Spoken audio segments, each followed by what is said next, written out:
Ariane Lespire, merci de consacrer un moment de votre matinée à nous parler un petit peu de votre carrière, de votre passion, mais c'est devenu votre carrière en définitive.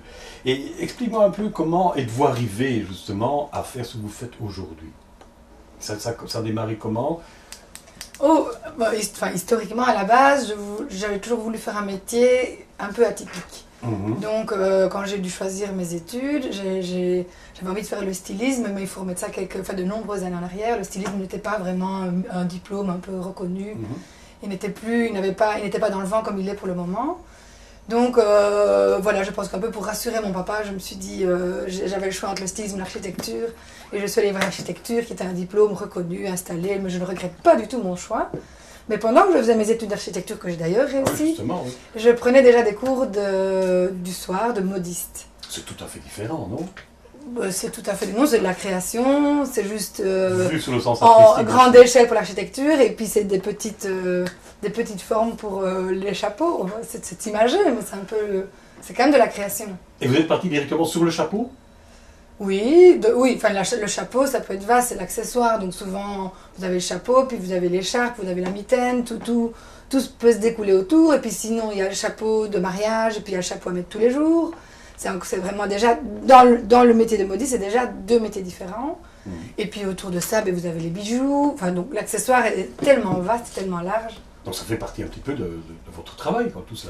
Tout ça lié quand même. Oui. À la base, nous, je dis que je suis modiste, mais c'est sûr qu'autour du chapeau viennent se greffer d'autres accessoires qui complètent et s'assortissent bien avec le chapeau. Mais à la base, mes clientes viennent chercher un chapeau et puis on part sur un bijou, puis une étole, et puis un petit sac pour avoir quelque chose d'harmonieux et de qui va avec cohérent. Le chapeau, puisque c'est la pièce principale, on va dire ainsi. Et pourquoi le chapeau et pas autre chose? Pourquoi le chapeau? Parce que je pense que j'ai toujours bien aimé les chapeaux. Vous avez une tête à chapeau? Bon, je pense qu'on a presque tous une tête à chapeau. Il faut juste trouver le chapeau qui vous convient. Il y en a qui ont plus la tête où tout va, mais je pense qu'il y a toujours moyen de trouver le petit quelque chose qui vous va bien, qui vous féminise, qui vous rend encore plus jolie. Et vous m'avez demandé pourquoi le chapeau? Oui, plutôt que... Parce que avant de faire des chapeaux, je portais toujours des chapeaux. Maintenant, j'en mets franchement beaucoup moins. Et puis c'était déjà très atypique et c'était particulier. Maintenant on en met de plus en plus. Enfin non, ce n'est pas vrai. Si, maintenant les jeunes, tout le monde met des bérets, des bonnets, donc tout le monde porte des petits couvre-chefs comme ça. Mais quand j'ai commencé, des modistes à Liège, il n'y en avait pas beaucoup. Est-ce que le chapeau n'était pas réservé à une certaine catégorie de personnes, à l'époque du moins? Alors qu'aujourd'hui tout le monde... Non, catégorie historiquement, le chapeau il avait une raison avant. Maintenant, quand on parle chapeau, de nouveau, j'ai deux facettes dans mon métier, où j'ai le prêt-à-porter, donc c'est des chapeaux qu'on met tous les jours, ou c'est pour le soleil, ou c'est pour parce qu'il fait froid. Donc ça, c'est une partie de métier. Et puis alors, vous avez le chapeau qui est plutôt du sur-mesure. Et pourquoi est-ce qu'on met du sur-mesure? Parce qu'il y a un événement, il y a un baptême, il y a un mariage, enterrement, mais ça, c'est très très très rare. Donc ça a quand même une signification. C'est l'idée de ce jour-là, marquer l'événement et d'avoir quelque chose de particulier sur la tête. Ouais. Le chapeau, bon, vous le faites que pour les dames, ou vous faites ça aussi pour les hommes, les enfants ou... Non, essentiellement pour les dames, pour les enfants aussi. Maintenant, de nouveau, pour un petit bonnet, les enfants mettent souvent des petits bonnets. Mettre un chapeau habillé sur les enfants, ici en Belgique, on ne fait pas ça tellement, sauf peut-être pour des baptêmes, donc ça nous arrive de réaliser. Et pour les hommes, c'est vraiment un autre métier. Pour les hommes, c'est les chapeliers. Les chapeaux sont fabriqués de façon différente. Donc, il nous arrive de dépanner des hommes en leur agrandissant ou en moulant un chapeau que pour eux. Mais ce ne sont pas du tout les mêmes techniques. C'est vraiment deux métiers différents. Justement. Et est-ce que justement, bon, on parlait des hommes, des femmes, des enfants. Est-ce que la femme, vu sa coquetterie, permet plus de fantaisie? Oui, vous n'allez pas mettre un chapeau avec une grosse fleur à un homme. Non. Bon, il aurait l'air un peu original. Moi je ne demande pas mieux. Si les hommes mettaient des chapeaux amusants, ce serait très bien. Mais bon, ici, concrètement, à Liège, on serait à Londres, je ne dis pas au Japon, mais... non, avec une cerise, une pâte de fruits dessus, quelque chose comme ça. Pour une occasion particulière. Tout à fait, oui. Alors bon, votre clientèle, comment est-ce que comment réagissez-vous avec votre clientèle? C'est elle qui vient vers vous? Oui, ben, ça a commencé petit à petit. Donc, je vous dis, au début, je travaillais comme architecte et comme modiste. Donc, au début, c'est facile. On a les amis, puis les mamans des amis, et puis les amis des mamans des amis. Et puis, un jour, ben, vous vous dites, ben, finalement, j'ai de la demande.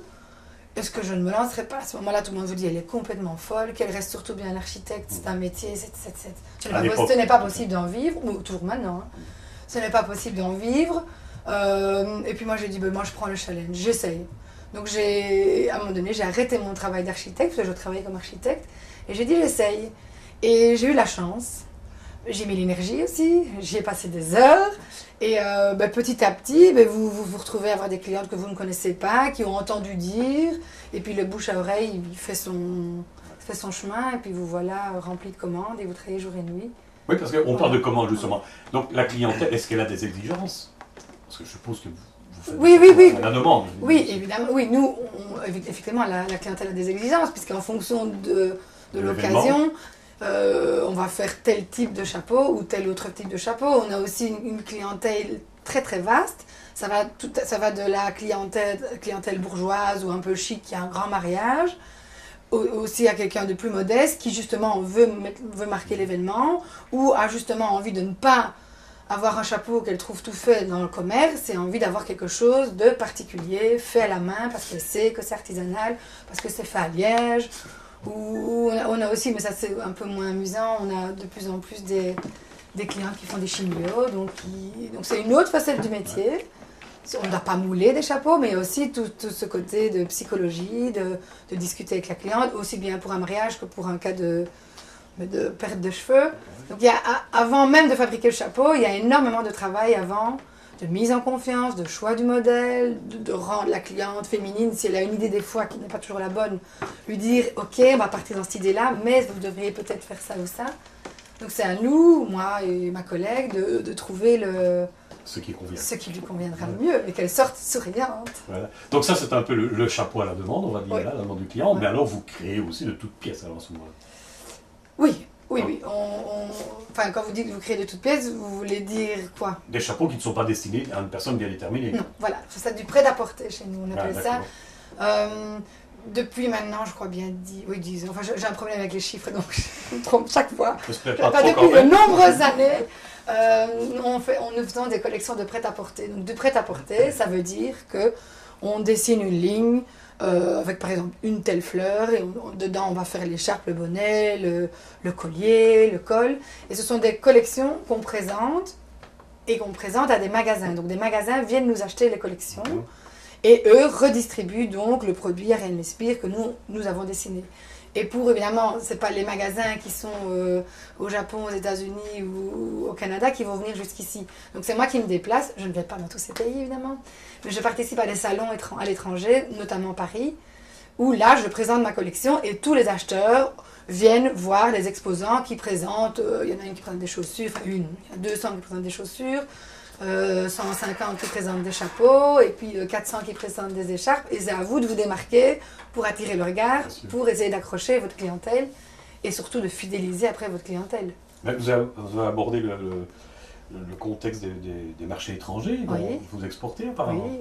Oui, on exporte plus qu'on ne vend en Belgique. Et où à peu près comme ça? Dans l'Europe, on va dire presque partout en Europe. Et aux États-Unis, on a déjà aussi, d'ailleurs, on fait des salons à New York régulièrement pour présenter les collections. En Asie, peut-être un peu moins qu'en Europe. Mais oui, c'est un peu large. Hein, même dans les pays, même dans des pays chauds, ce qui est assez étrange, un peu partout. Donc ça veue dire que on n'a pas besoin dans votre métier d'être installé à Paris ou dans une ville très chicose quelque part. Non.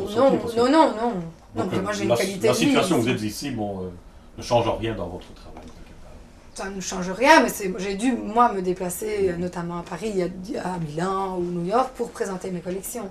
Alors justement, en collection, vous êtes tributaire aussi des saisons certainement dans vos créations aussi. Oui. Alors en export, nous on fait essentiellement l'hiver, et l'hiver nous prend toute l'année en production. On dessine la collection, on présente la collection, on regarde ce qu'on a vendu en collection, puis on produit, et puis seulement on livre. Donc là maintenant, nous on est complètement décalés. Là pour le moment, on est en été et nous sommes en train de fabriquer l'hiver, puisqu'on livre l'hiver dans les magasins. Et tout ce qui est plutôt cérémonie, on ne fait pas des masses d'export là-dedans parce que c'est trop compliqué à gérer en l'idée cérémonie et il y a un problème de taille, la cliente qui voudra un grand chapeau de gala en tour de tête 58. Moi, je ne peux pas commencer à faire 50 fois le même chapeau dans 5... Enfin, ça va être un peu compliqué. En tout cas, moi, j'ai pris le parti de ne pas... Pas faire de la série, quoi. Pas de faire... Oui, exactement, pas faire de la série là-dedans. Oui. Alors bon, est-ce que ça demande un outillage ou un matériel bien spécifique de faire les chapeaux dans le style que vous les faites? Oui, effectivement. Donc, dans tout ce qui est prêt-à-porter, nous, on travaille beaucoup dans la laine bouillie. Donc, effectivement, j'ai trouvé un fabricant italien qui me fait ma laine bouillie. Et puis, c'est pas la laine bouillie. La laine bouillie, c'est une laine qui est bouillie et que quand vous la coupez dedans, elle ne va pas s'effilocher. Ouais. Je vous montrerai après. Donc ça, c'est une partie de mon métier. Maintenant, tout ce qui est effectivement le vrai... Bon, la laine bouillie, je peux travailler avec des ciseaux et des machines à coudre. C'est assez facile à comprendre. Par contre, tout ce qui est du chapeau de cérémonie, il y a besoin énormément de matériel. Effectivement, il faut des moules pour pouvoir mouler le chapeau, des moules du haut, des moules du bas. Il faut, autour de ce métier qui est un vieux métier, il y a vraiment tout un petit monde de matériaux. Est-ce qu'on trouve facilement encore cet outillage? De moins en moins. Il y a encore un fournisseur en Belgique, mais qui se livre lui-même chez d'autres fournisseurs. Mais sinon, c'est vraiment des métiers qui se perdent et qui se perdent non seulement en quantité, donc on en trouve de moins en moins, mais aussi en qualité dans les matières. Donc, une modiste âgée viendrait ici, elle hurlerait en mais les matières ne sont plus comme elles étaient à propos de matière, et même moi, au niveau de mon métier, je trouve que les matières ont évolué, ne sont C'est quoi donc, matière? On a parlé de la laine bouillie, mais bon, il y a d'autres matières. Alors, pour tout ce qui est cérémonie, donc on va parler le chapeau type comme on pense un chapeau de dame. Vous avez l'été des matières légères, donc on utilise plutôt du sisal ou du parasisal. Et puis vous pouvez effectivement aussi recouvrir des chapeaux vous prenez une sparterie, vous recouvrez le chapeau avec une sparterie, c'est pour faire votre base de chapeau que vous recouvrez de tissu. Ça c'est l'été. L'hiver, on va partir plutôt avec des feutres, donc des matières plus rigides. Les feutres, c'est vraiment comme on fait les borsalino pour hommes. Et de nouveau, là, même au niveau du feutre, vous pouvez avoir 10 à 15 à 20 matières différentes. Vous verriez le chapeau, vous pensez que c'est la même chose, mais j'ai 15 qualités de matières différentes. Qui se travaillent différemment, qui ont une résistance différente et forcément un coût différent. Et toute cette matière, justement, vous la trouvez où? Mais toute cette matière, donc j'ai encore des fournisseurs en Italie, j'ai des fournisseurs en France, il y a encore quelques fournisseurs en Allemagne, mais je vous dis, de moins en moins, on a de magasins qui vous offrent un large panel avec toute la collection. Ouais. Malheureusement. C'est des métiers qui se perdent. Oui, c'est peut-être pour ça que vous êtes là aujourd'hui. Oui, c'est un peu... Mais non, mais maintenant tout est un peu industrialisé, donc je pense que tout est fait en Asie et c'est un savoir-faire qui se perd. Maintenant, voilà, peut-être qu'il va revenir. Lorsque vous créez, je ne dis pas à la demande ici, vous créez un chapeau de toutes pièces comme ça, de toute pure imagination, à un moment donné, vous vous arrêtez, ou bien vous vous dites j'arrête parce que maintenant la création elle est terminée, et est-ce que par après vous y revenez encore? Est-ce que vraiment elle est aboutie définitivement? Est-ce que vous n'avez pas un petit peu parfois ça arrive de vouloir continuer? Oui, généralement quand on crée, où on a une petite idée dans la tête, où c'est vrai que manipuler les matières, aussi bien pour des petits chapeaux, des petits bonnets en tricot ou en laine bouillie, que pour des grands chapeaux, en manipulant vos matières, en coupant, il y a des choses qui s'imposent. Et puis parfois on part sur une idée, on dit oh tiens, maintenant que je vois mes petits morceaux là-bas, je pourrais faire ça. Enfin, je me suis une idée, je vais continuer ma première idée, mais j'ai une idée pour le suivant. Je pense que même il y a parfois où on rate quelque chose et le raté devient une réussite pour... c'est vraiment en chipotant et en travaillant ces matières que vous arrivez à créer des choses qui vous correspondent ou que vous trouvez jolies, ou parfois on doit aussi penser commercial. Donc on se dit oui, je l'aime peut-être pas pour moi, mais c'est commercial, c'est facile à vendre, c'est facile à porter. Vous décidez, voilà. C'est fini, la création est arrivée au bout. Mais au bout de la création, on peut toujours aller plus loin, mais des fois à vouloir faire trop, des fois ça dévalorise le produit. Et je trouve que quand on atteint ce qu'on appelle une simplicité qui n'a pas l'air, enfin qui en fabrication est peut-être très très compliqué, mais quand ça se lit, ça a l'air cohérent et il y a une espèce de dynamique et de proportion correcte, on arrête, oui, effectivement. Oui. Donc, est-ce que vous louez des chapeaux ou bien non? Oui. les chapeaux. Ça nous permet non seulement de toucher le public qui ne peut peut-être pas investir et mettre une certaine somme dans un chapeau pour une occasion. Bon, on ne loue pas le prêt-à-porter, on loue tout ce qui est cérémonie. Et ça nous permet aussi, nous, de louer nos modèles, comme ça on peut en faire des nouveaux. Et puis ça met le chapeau à disposition un peu tout le monde. Oui, c'est sympa. Alors dans les commandes, justement, est-ce qu'il y a déjà des clients qui vous ont refusé ce qu'ils avaient commandé, ça ne leur plaît pas ou quoi? C'est déjà arrivé ça? Non, ce qui se passe, c'est qu'il y a des clientes qui... S'imaginer peut-être autre chose? Non, parce qu'alors justement, on sent assez vite si la cliente est satisfaite ou pas satisfaite de ce qu'on lui a fait. Et à partir du moment où elle vient ici, c'est dans l'idée que si ça ne va pas, on peut corriger. Enfin, avec l'expérience, c'est vrai qu'on voit vite, elle est contente, pas contente. Si elle n'est pas contente, écoutez, on va modifier, qu'est-ce qui ne va pas? Ça se sent quand elle n'est pas contente? On le sent assez vite. Maintenant, ce qui arrive, c'est qu'il y a des mariages qui s'annulent ou des clientes qui vous font quelque chose puis qui vous disent « Ah, moi j'ai trouvé un petit truc fait en Chine qui vaut 10 fois moins que le vôtre et qui vous plante là avec votre... Maintenant, c'est à vous d'expliquer que voilà, il faut comparer ce qui est comparable. Mais maintenant, les gens n'ont plus la notion des valeurs des choses et du travail fourni. Donc, c'est un peu le bémol de ces dernières années, je pense. Mais bon, voilà. Ça arrive. Alors bon, ce métier, vous l'avez appris? Oui. Par des cours? Oui. Ouais. Est-ce que vous avez vous-même développé certaines autres pratiques ou techniques? C'est un métier que j'ai appris, c'est-à-dire qu'en cours du soir, vous n'apprenez pas grand-chose, vous apprenez un peu les bases. Mais je pense que, comme plein d'autres métiers qui sont artistiques et manuels, c'est en réalisant, en essayant, en se trompant, en refaisant, qu'on acquiert une certaine capacité, qu'on arrive à faire les choses et à se donner ces lignes de conduite. C'est sûr que moi, j'ai ma façon pour faire les chapeaux. Ma collègue a peut-être des façons un petit peu différentes, quoique je l'ai un peu écolée, donc forcément, elle refait ce que je fais.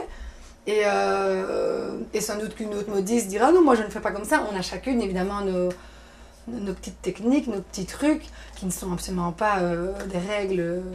C'est la création. Oui, enfin, à un moment donné, un tour de tête d'une cliente qui fait 58, il fait 58. Donc forcément, je vais partir d'un moule qui a le... On a des objets et des bases qui vont nous aider à faire quelque chose de cohérent, mais c'est sûr qu'on a un peu chacune nos techniques. Vous parliez d'une collègue tout à l'heure, vous êtes plusieurs pour travailler avec ceci? Oui, ben jusqu'à il y a peu on était un peu plus, mais là pour le moment on est deux. Il y a Audrey Poirier qui travaille avec moi, qui elle à la base est styliste et qui maintenant travaille avec moi depuis de nombreuses années et qui parfois va plus vite que moi pour faire certains chapeaux. Puisque évidemment quand vous devez gérer un atelier, ben, il y a tout la partie administrative, tout l'encodage des commandes, et c'est sûr que je suis moins souvent derrière ma machine et derrière mes moules que ma collègue, mais bon voilà, c'est comme ça. Ariane, je peux vous demander depuis combien de temps vous pratiquez ce métier? Non, je vous ai dit que j'avais un problème avec les chiffres. Bon, je sais pas, 14 ans, je me souviens. Voilà, quelque chose comme ça, voilà, 14, 15, je sais plus trop. Mais j'ai l'impression que c'est tellement vieux, puisque j'en faisais déjà avant d'être vraiment installée. D'accord. Voilà. On va pas demander vraiment de la précision, non, pas du tout. Mais vous êtes vraiment épanoui. C'est pas par coquetterie, je vous jure, c'est pas par coquetterie. Vous êtes épanoui dans votre métier? J'adore mon métier, c'est un virus. Maintenant, c'est un métier qui vous bouffe. Vous travaillez tout le temps, vous avez toujours. C'est moi qui l'ai voulu aussi. C'est moi qui me suis lancée dans l'export. C'est sûr que voilà, maintenant j'ai des challenges, j'ai des commandes à honorer. C'est un métier au partir du moment où justement vous commencez à vendre à l'étranger. Si vous avez un beau musée qui vous commande 800 chapeaux, il faut honorer la commande.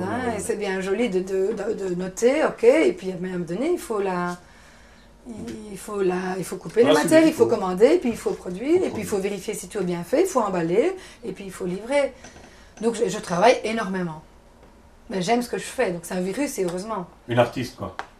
Oui, une artiste, mais malheureusement, je dois avoir fort la tête sur les épaules, parce que si j'étais une artiste, je ne serais pas consciencieuse comme je le suis, et à un moment donné, mais moi c'est mon métier, je dois en vivre, je dois nourrir ma famille, je dois nourrir... mes employés, j'ai Audrey, mais je sous-traite avec énormément d'ateliers. Les ateliers, il faut les... Justement, vous travaillez avec d'autres ateliers aussi? Oui, on a un atelier qui fait tout ce qui est tricot. Donc là, on fait la maille, donc on trouve des laines, on fait teindre les laines, et puis alors on cherche un point pour produire toute une collection tricot, c'est vraiment encore, oui, c'est encore Comme vous travaillez en collaboration avec d'autres... Oui, on a aussi un autre atelier qui travaille avec nous, qui fait la production de tout ce qui est prêt à porter, justement en grande série. Donc essentiellement ici, nous on fait les plus petites séries et tout ce qui est cérémonie et pièces uniques. Et l'autre atelier qui est un atelier à Liège, l'atelier Créasol, travaille avec moi depuis des années. Les rouleaux arrivent là-bas, il y a des machines qui arrivent là-bas. On est tous les jours en communication, 2 ou 3 fois par jour. Et c'est eux qui font la grosse production, effectivement. Et quand eux ne s'en sortent pas parce qu'il y a trop de commandes, on a d'autres ateliers qui peuvent éventuellement nous aider à la production. Ouais.